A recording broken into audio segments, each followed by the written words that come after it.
이부에 오신 여러분들이 하나님의 은혜가 있기를 축복합니다. 1장 32절에 보시면 해질 때라고 나옵니다. 안식일이 끝나는 해질 때입니다. 21절에 보시면 예수님이 갈릴리 가버나움에서 안식일날 회당에서 가르치셨고요. 또 안식일날 귀신 들린 자를 치료하셨고 안식일날 베드로 장모의 열병을 고치셨습니다. 그렇게 사역을 하시다 보니 안식일 해질 때가 됐습니다. 그런데 해가 진다는 건 하던 일을 마칠 때라는 의미가 있을 텐데 사람들이 더 모여듭니다. 예수님은 늦은 시간까지 사역을 하셨고요.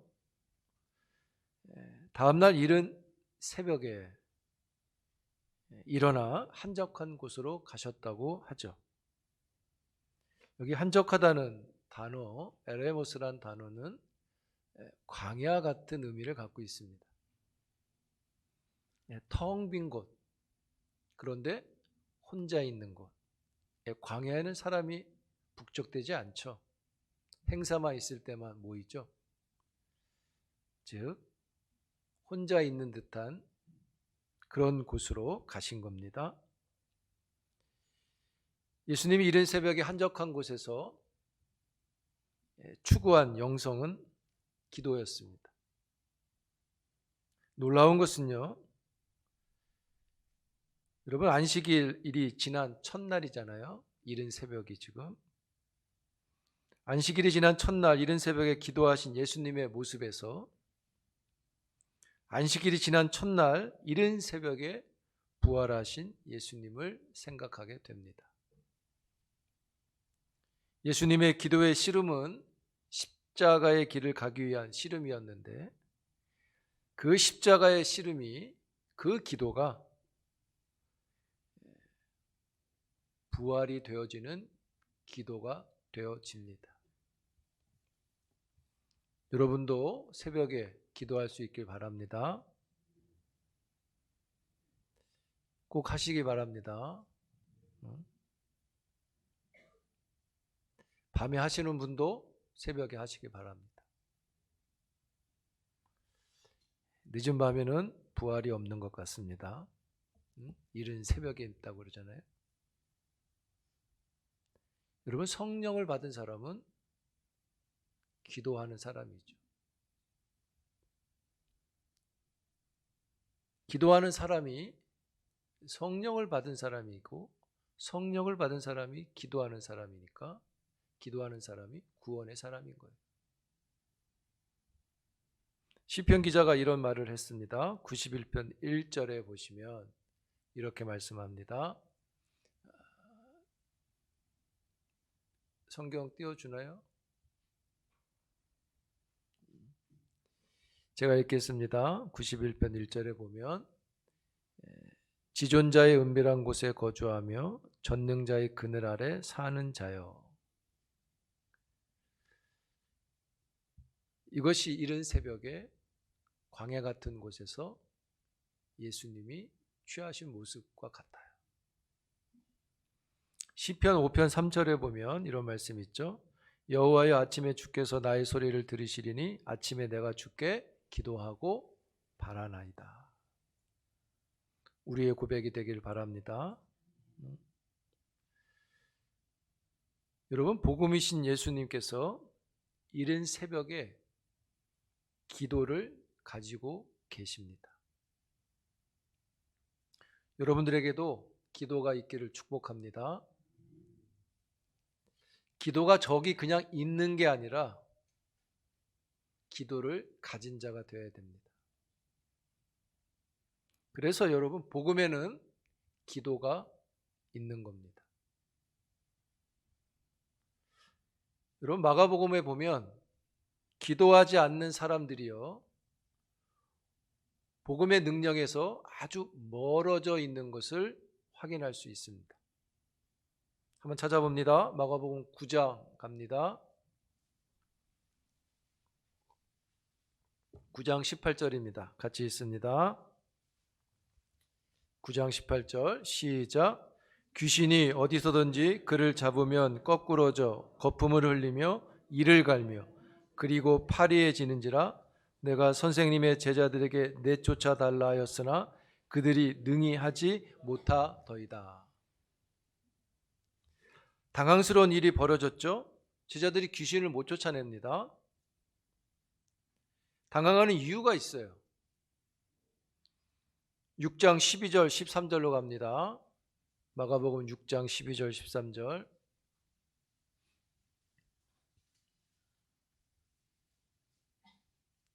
찾아서 보세요.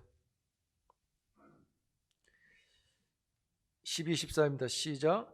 제자들이 나가서 회개하라 전파하고 많은 귀신을 쫓아내며 많은 병자에게 기름을 발라 고치더라. 이미 제자들은 귀신을 내쫓았고 병자를 치료하는 능력을 능히 했습니다. 그런데 9장에 와서 하던 일을 못하고 있는 겁니다.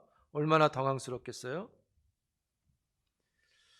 제자들도 이해가 안 됩니다. 여러분 다시 9장에 보세요. 마가복음 9장 28절. 그러니까 제자들이 그렇게 이야기합니다. 집에 들어가심에 제자들이 조용히 묻자오되 우리는 어찌하여 능히 그 귀신을 쫓아내지 못했나요? 6장에서는 막 했는데 9장에서 할 줄 알았더니 못한 겁니다. 그래서 물어요. 예수님이 산에 계셨었는데 조용히 묻자오되 집에 들어가서.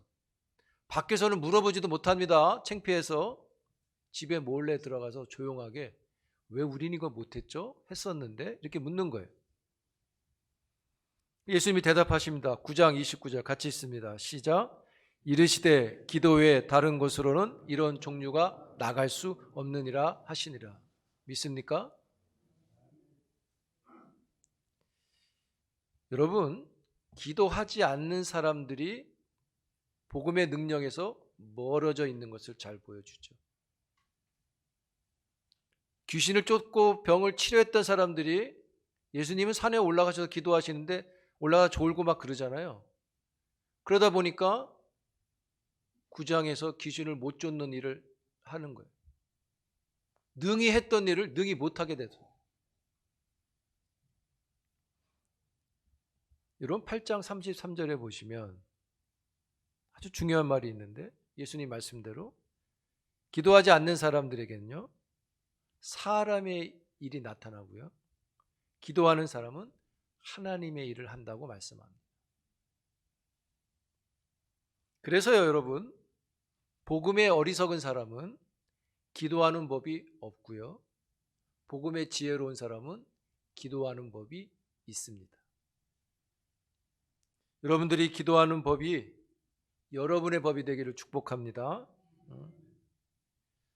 이렇게 기도의 영성을 추구하는 예수님께 제자들이 찾아왔습니다. 이렇게 말합니다. 주님, 모든 사람이 찾고 있습니다. 가시죠. 모든 사람이 예수를 찾는 이유가 뭡니까? 이적을 찾는 것이죠. 그들에게 예수님이 대답하십니다. 1장 38절입니다. 같이 읽겠습니다. 시작. 이르시되 우리가 다른 가까운 마을로 가서 거기서 전도하리라. 내가 이를 위하여 왔노라 하시고. 제자들은 예수님께 말했죠. 예수님 가셔야 됩니다. 사람들이 찾습니다. 어제 안식일에 하셨던 것처럼 귀신도 쫓고 병자도 치료하고 하시는 일을 하러 가셔야 됩니다. 그것 때문에 사람들이 찾습니다. 그거죠. 근데 예수님은 그렇게 말씀하십니다. 다른 곳으로 가자. 내가 이적을 행하러 온 게 아니라 복음을 전하러 왔다. 이렇게 말씀하시죠. 여러분, 복음은요, 이적을 찾는 사람들을 선호하지 않습니다. 복음은요, 구원받을 사람들을 찾습니다. 복음은요, 환영받고 익숙한 것을 추구하지 않습니다. 복음은 머물지 않고 다른 곳으로 가는 게 복음입니다. 여러분 복음의 사람이십니까? 그러면 익숙한 성도하고만 교제하지 마시기 바라요. 새로운 사람, 처음 본 사람한테 가세요. 그게 복음인 겁니다. 가서 섬기신 겁니다. 예수님이 다른 곳으로 가자 해서 갔더니 거기서 한 사람을 만났습니다. 누굽니까? 나병 환자입니다. 그가 찾아왔습니다. 근데 나병 환자가 찾아왔어요. 여러분, 유대 사회에서 나병은 심각한 겁니다. 단순히 피부병이 아닙니다.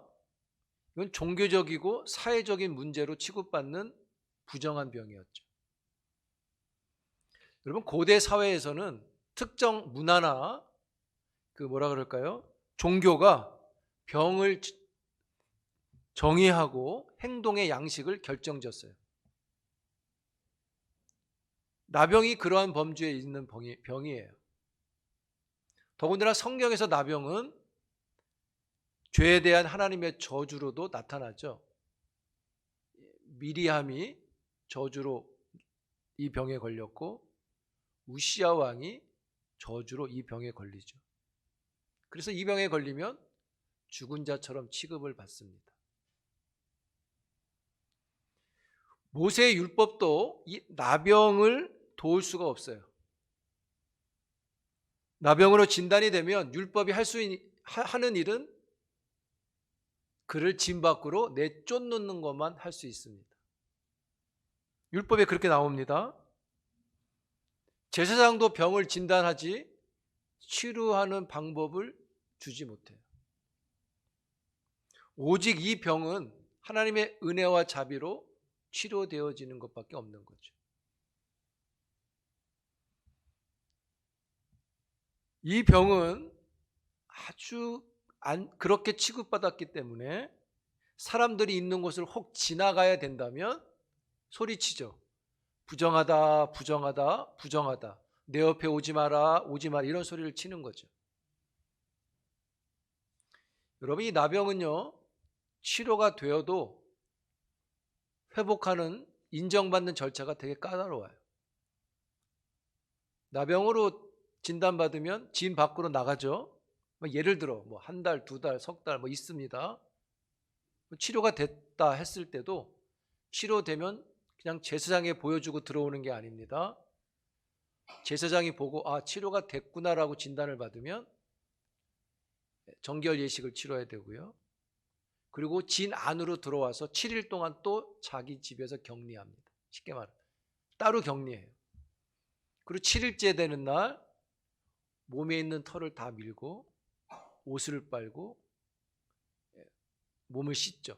그리고 8일째 성전에 가서 제사를 드리고 나서야 이젠 완전히 회복됐다고 인정받죠. 절차가 복잡해요. 그만큼 힘든 병이었어요. 어려운 병이었어요. 육체적, 사회적, 종교적으로 많은 제약을 받는 병이었어요. 그런 사람이 예수님을 찾아왔어요.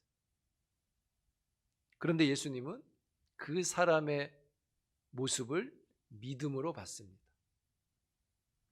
이 사람의 모습은 1장에 나오는 예수님을 막 찾아오는 그 많은 사람들하고 구분되어집니다. 그의 믿음은 그 사람의 태도와 말에서 확인이 됩니다. 그가 어떤 태도를 보였습니까? 예수께 와서 꿇어 엎드려. 그리고 말합니다. 원하시면 저를 깨끗게 하실 수 있습니다. 어떤 차이가 있습니까, 여러분? 이 무리들하고 이 사람하고. 무리들도 치료받으려고 왔잖아요. 그런데 무리들은 내가 원하는 이 귀신을 쫓아주십시오라고 본인의 원함을 갖고 오지만 이 나병 환자는 주님의 원함을 찾는다는 거죠. 당신이 원하시면. 즉, 이 말은 뭡니까? 무리들은 내가 원하니 치료해 보세요, 이런 의미라면 이 사람은 당신이 원하시면, 당신이 하실 수 있으니 치료해 달라는 태도인 것이죠. 그래서 1장에 보면 그렇게 많은 사람들이 예수를 찾아왔지만 믿음의 모습으로 표현하지 않습니다. 오직 이 사람만 믿음으로 받으시죠. 원하시면 저를, 이 말은 불쌍히 여겨주세요 이런 말인 거죠. 내가 불쌍한 사람인데 그렇게 여겨주세요. 어떻게 그렇게 이해되냐면 41절에 보시면 예수님이 그 사람을 불쌍히 여기신 걸 보면 그 사람 마음에 그것이 있었다는 것을 알 수 있는 거예요. 예수님이 그 마음을 받으신 거죠. 여러분, 이런 게 믿음이고 신앙입니다. 아주 절박할 때 예수님을 찾아 나오는 게 신앙이에요. 많은 제약이 있지만 예수님을 찾아오는 게 신앙이에요. 그리고 그 절박할 때 예수님을 찾는 그 사람이 예수님을 만나는 게 신앙인 거예요. 여러분, 이런 모습들이 있기를 바라고요. 주님을 찾아 나오는 사람한테는요, 은혜와 자비가 있습니다. 할렐루야.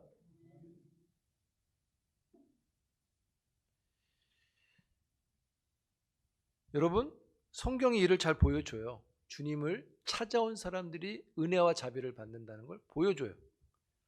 마가복음에 보면 2장에 주님을 찾아온 중풍병자를 데리고 온 친구들 있죠? 은혜를 받죠. 5장에 보면 회당장 야이로와 혈루증 여인이 주님을 찾아와서 자비를 누리죠.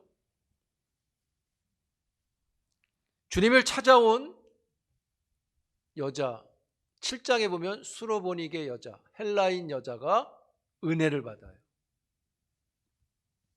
8장에 보면 소경을 데리고 온 벳세다 사람들이 은혜를 받고, 9장에 보면 아까 말씀드렸듯이 귀신 들린 아들을 치료 못했을 때 예수님을 만나니 찾으니 치료받죠.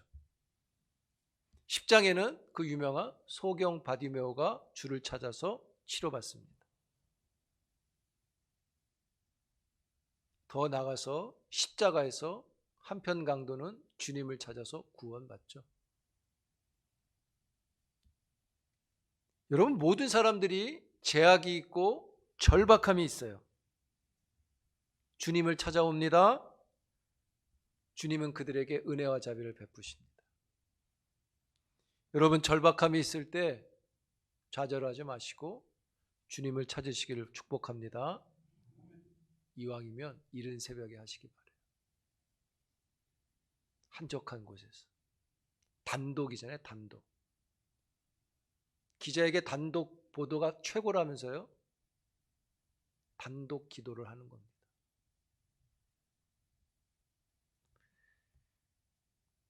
그런 사람이 불쌍히 여김을 받는 거예요.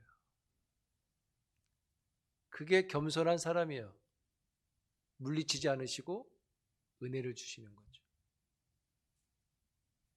여기 불쌍히 여긴다는 이 단어가요, 스플랑코 니조마이라는 단어인데, 이 단어가 많은 곳에서 쓰여졌어요. 신약성경에 보면 대표적으로 여기 쓰였는데, 이 단어가 동사로 쓰여지면 자비를 베풉니다 이런 뜻이에요. 자비를 베풀다, 불쌍히 여긴다 이런 뜻인데, 이 단어가 명사로 사용되면 자비 이런 뜻, 이름이 있고, 심장, 심정, 그러니까 속마음을 가리키는 거예요. 창자, 우리의 몸 안에 있는 뇌 기관을 가리켜요. 무슨 말입니까? 여러분, 이런 말 있죠? 너무 힘들 때 그런 말이죠. 창자가 찢어지는 거, 이런 표현 쓰잖아요. 창자가 찢어지는 아픔이 있다. 예수님이 그를 불쌍히 여겼다는 건 그런 깊은 아픔이랄까, 반대로 그런 큰 마음에서 우러나오는 사랑하는 마음이라는 거예요. 창자가 찢어질 정도로 사랑하는 마음인 거예요. 우리식으로 말하면 애간장을 태우는 자비와 사랑의 마음인 거죠. 예수님이 그 마음으로 그 사람을 보셨는데 그 사람도 그 마음이 주님께 있는 거죠. 이 단어가요, 재밌게 누가복음 1장 78절에 보면 사용이 됐는데 거기는 뭐라고 사용됐냐면 이 스폴랑코 니조마이라는 단어가 저기 보시면 하나님의 국률로 이렇게 돼 있죠. 국률이란 단어가 이 단어로 돼 있어요. 불쌍이란 단어를 썼지만 누가복음에서는 하나님의 국률을 가리킬 때 썼어요. 누가복음 10장에 가서 보면 이게 일반 사람한테 사용되어지는데 10장 33절에 보면 저렇게 나오죠. 어떤 사마리아 사람이 여행할 때 불쌍히 여겨, 저 불쌍히 여겨가 이 단어입니다.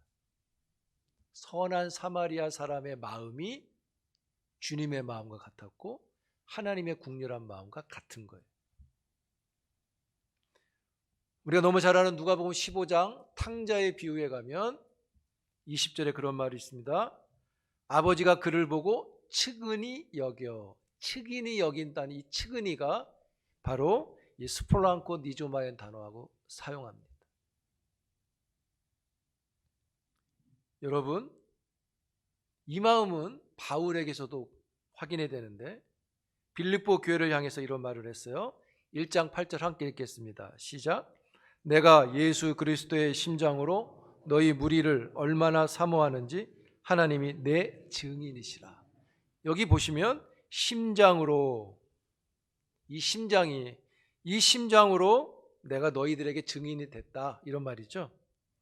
이 심장이 바로 스폴랭코 니조마의 단어를 써요. 즉 바울이 자기가 사역할 때, 빌립보 교인들을 사역할 때 이 마음을 갖고 했다는 거예요. 창자가 찢어지는 사랑하는 마음 같이 했다는 거죠. 사랑하는 성도 여러분, 어떤 마음을 가지고 사랑하십니까? 어떤 마음으로 하나님의 사람들을 섬기십니까?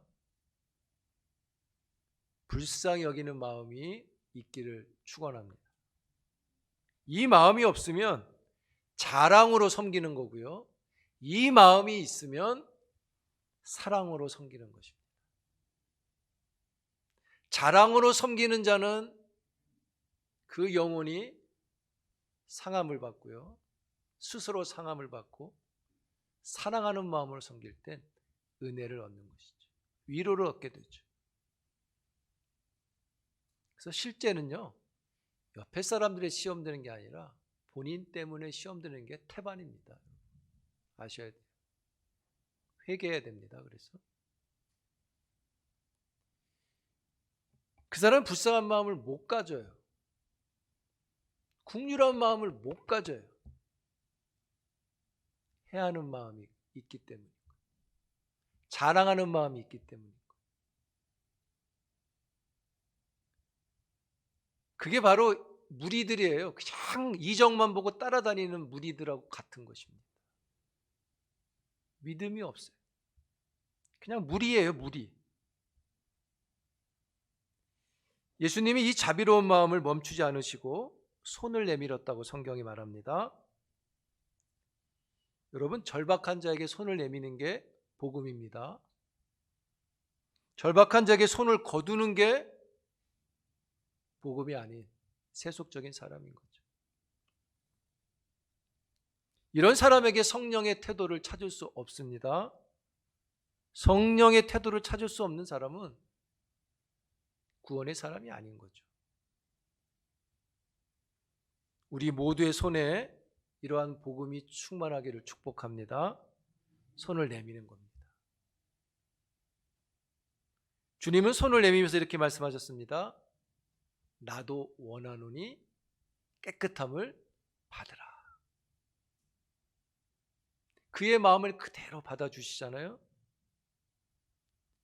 율법은 이 병을 판단해서 지인 밖으로 내쫓는데 복음은 이 부정한 사람을 만져주고 받아주는 것, 복음이죠. 그리고 예수님은 또 여기다가 가서 제사장에게 확증해라.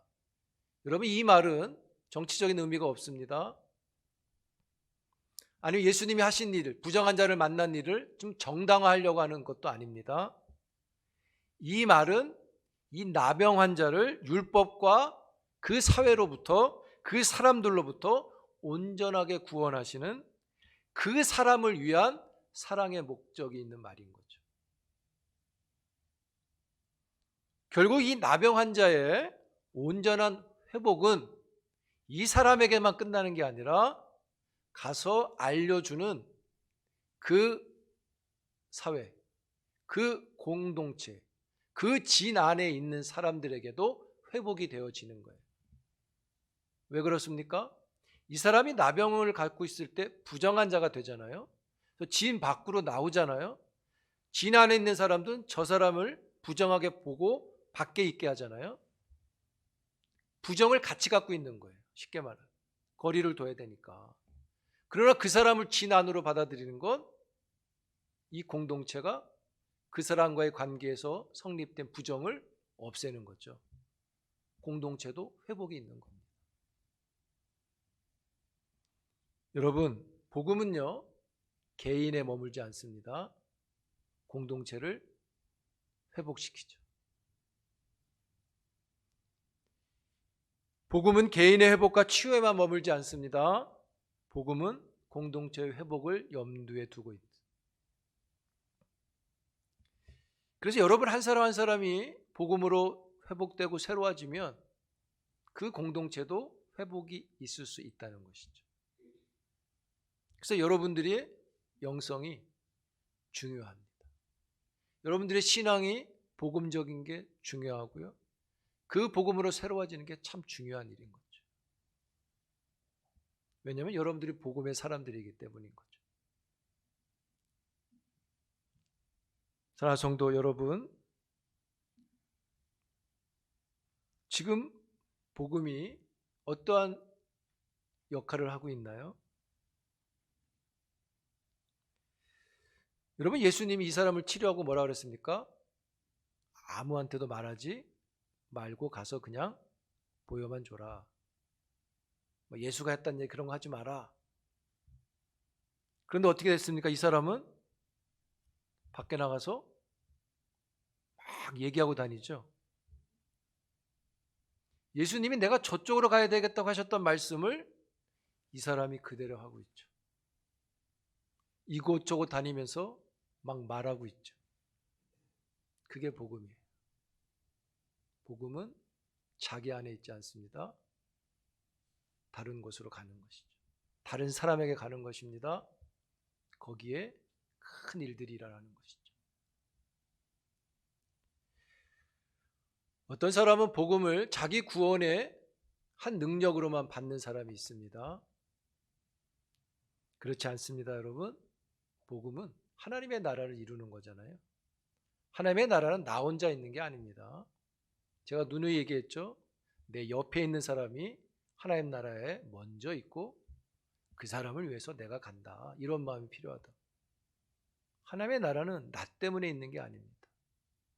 하나님 때문에 있는 것이고 그 나라에 복음으로 구원받는 하나님 나라의 사람들이 있는 것이죠. 복음은 그 사람들을 찾아가는 것입니다. 사랑하는 성도 여러분, 여러분들이 그 주체입니다. 여러분들이 복음의 역할을 하는 것이죠. 그런 종으로 복음의 길을 갈 수 있기를 축복합니다. 왜냐하면요, 복음이 회복을 일으킨다 했잖아요. 여러분 한 사람이 변화되면 여러분 가정이 새로워집니다. 여러분이 있는 교회가 새로워지는 것이죠. 그 어마어마한 일에 여러분들이 참여하고 있는 것입니다. 복음이 모든 것을 변화시키는 그 일에 이 나병 환자가 주를 의뢰하며 나간 것처럼 여러분에게도 복음의 큰 일들이 충만하게 있기를 주의 이름으로 축복합니다.